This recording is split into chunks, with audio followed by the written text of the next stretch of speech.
today I will be presenting Project 2 in Basic Microeconomics. So, good day everyone. We are today for our important announcement from the Department of Trade and Industry regarding the current situation of commodity prices. I would like to call on our DTI representative.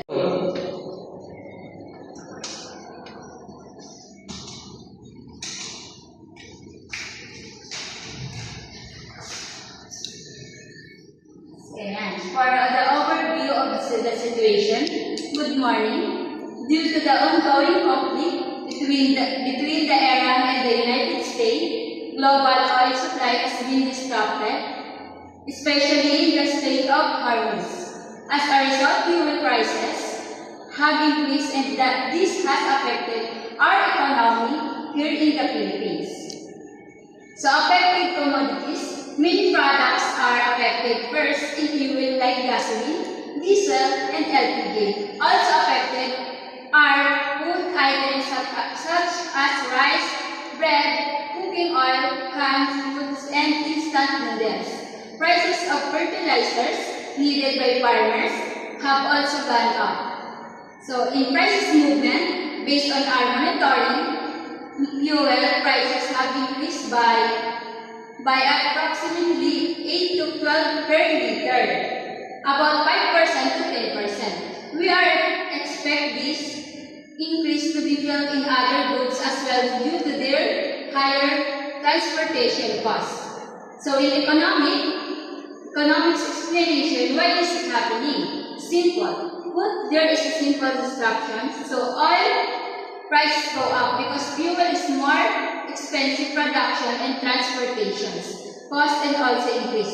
This leads to what we call cost push inflation when it costs more to make input products, their selling price also rise.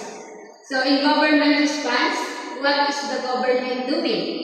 Prices in the market groceries, we have the SRPR suggested retail price. To prevent overpricing, we are also coordinating with the Department of Agriculture to thus ensure enough food supply. So to conclude, I want to assure that the government is taking action to ease the situation. Even though the prices are rising to global issues, we will ensure they remain manageable and that supply is sufficient. We ask for understanding and cooperation. Thank you very much. For questions, Ma'am, do you expect the fuel prices to continue increasing in the coming weeks? It depends on the situation abroad. If the conflict continues, price may stay high or go up. We are watching it closely. How will higher fuel prices affect the cost of the vegetable and meat in the market? Transportation costs will increase, so price of vegetable and meat go up a little bit too. Does the government plan to implement price controls on rice to help the poor? Right now, we are using SRP or suggested retail price. We want to ensure enough supply first before considering controls. How do we ensure there is enough food supply and that no one is hoarding goods? Inspectors checking market daily, we coordinate with DA for supply. Anyone caught hoarding will be penalized.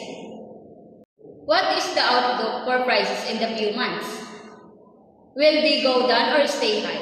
Prices will likely stay for the next few months, but we will do best to keep them manageable. That's time for our conference.